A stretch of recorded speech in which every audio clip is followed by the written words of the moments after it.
Our next guest continuing to keep the threat of inflation front and center. John Riding joins me right now, chief economist at Bear Stearns, and he's at the firm here in New York. Also, Drew Kanaly joins us as well, chairman of the Kanaly Trust Company. He is in Houston, Texas. Drew, let's start with you first of all. What do you make of what happened today? Oh, it's just a continuation of our little cyclical bear market here, and every time you get some bad news, they're going to continue to discount it in this fashion. But it didn't. Well, let's put it this way. Did you react the way most investors reacted today?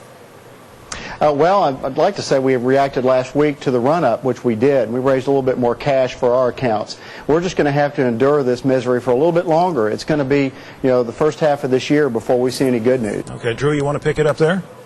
Well, I mean, whether we're in a recession or not, technically the market doesn't care. It's going to begin to discount that way, and it's doing so.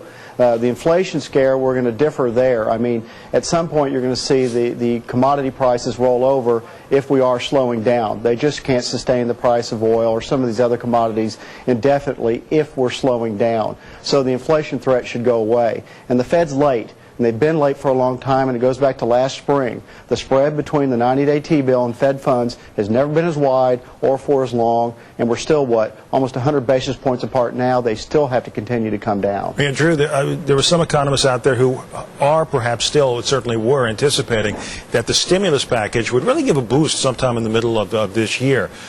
What do you think?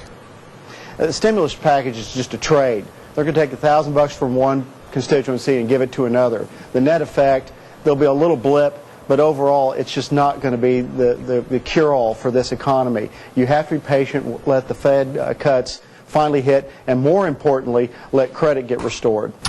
Drew, you want to take a shot at that? Hang on a second. The money supply, that would be the effect of having an inflationary effect if you had a monetary policy where the money supply was outpacing growth. And it wasn't. What happened on lending was just poor credit extension, just bad loans, flat out bad loans. This wasn't the Fed's fault. It was just bad credit loans, some of it legislated, in fact. So this sort of thing, it's not inflationary. We're not seeing inflation in the future, and it certainly wasn't a monetary phenomenon. It was just bad loans. Gentlemen, going to have to jump in there. Thanks very much. An important day, and we're glad you could spend some time trying to explain it to us. John Riding of Bear Stearns and Drew Kanaly, chairman of Kanaly Trust Company.